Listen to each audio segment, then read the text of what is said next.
След много четене, проучвания и гледане на клипчета, най-накрая разбрах как да направя прословутата крем карамел торта.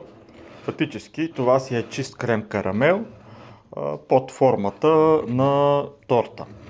И така, както виждате, всичко е направено в по-дълбок съд, изпечено, както се пече крем карамел. Всички знаят рецептата за класическия крем карамел, този е с домашни яйца.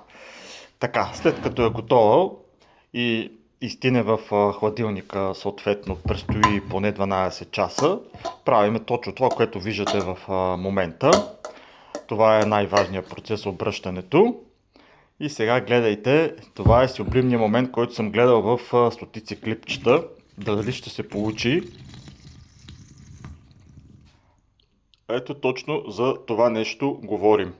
Този карамел, който се разлива върху тортата, това е всичко, което исках да постигна и го постигнах по перфектният начин.